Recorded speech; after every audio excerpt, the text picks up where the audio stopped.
약한 자의 승리하는 삶. 일부. 4. 약한 영혼의 증상들. 1. 쉽게 상처받음. 영혼이 약하고 영혼의 껍질이 얇은 사람은 많은 증상을 가지게 됩니다. 가장 대표적인 것이 상처를 잘 받는다는 것입니다. 악한 말을 툭툭 던지는 사람은 세상 어디에나 있습니다. 자기의 기분과 마음의 상태에 따라 남에게 화를 내는 사람은 어디에서나 볼 수 있습니다. 지금 우리가 살고 있는 곳은 천국이 아닙니다. 그러므로 우리는 그러한 사람이나 상황에 대하여 대처할 수 있어야 합니다. 그러나 영이 얇고 민감한 사람은 자신을 방어할 수 없습니다. 그는 한마디를 듣는 그 순간 바로 충격을 받습니다. 그의 영혼은 평화를 잃어버립니다.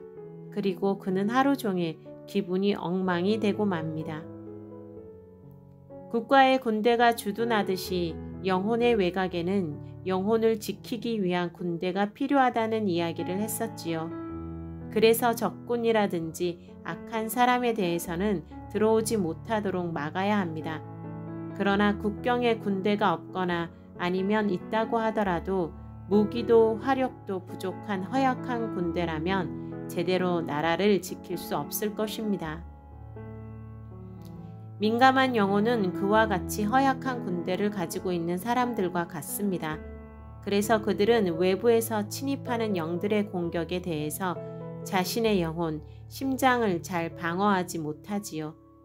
그렇기 때문에 악하거나 공격적인 한마디의 말을 듣는 순간에 그 말이 주는 악한 파동이 바로 심장에까지 침투하게 됩니다. 그래서 가슴이 떨리고 숨이 막히며 두근거리게 됩니다. 그리고 마치 무엇이 얹힌 것처럼 고통을 느끼게 되지요. 한마디의 말에는 영적인 힘이 있습니다. 그것은 하나의 에너지이며 말하는 사람의 입을 통해서 흘러나오는 것이지요.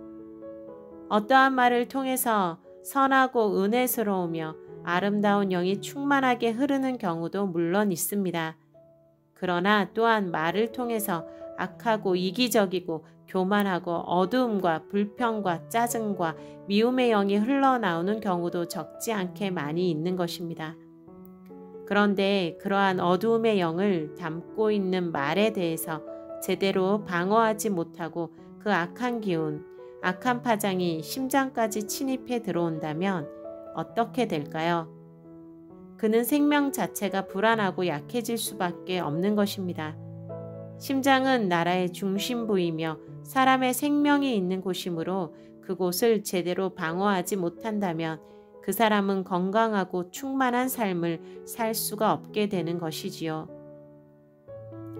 그러므로 영의 껍질이 얇다는 것은 곧 영이 약하다는 것이며 그런 상태에서는 그가 아무리 지혜가 많고 머리가 좋고 재능이 많다고 하더라도 그러한 재능과 지혜를 사용할 수 없으므로 그 사람은 무능한 사람이 될 수밖에 없는 것입니다.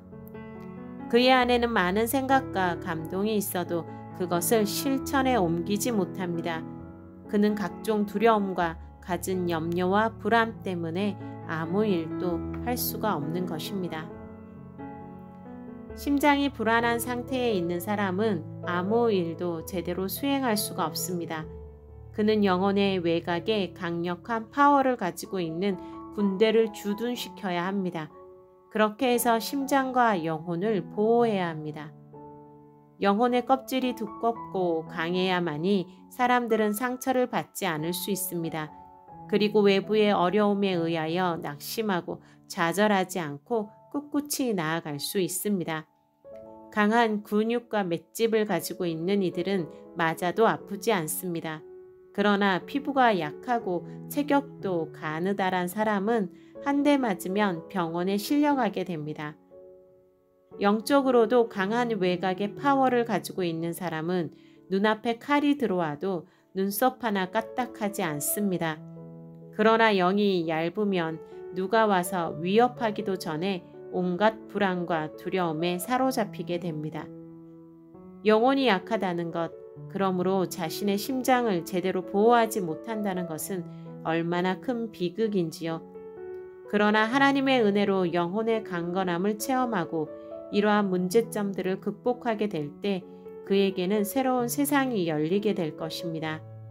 그것은 자유함의 세계이며 평화의 세계입니다. 흔들림도 상처도 없는 아름답고 풍성한 세계입니다. 당신도 이제 곧 그러한 세계로 나아갈 수 있게 될 것입니다.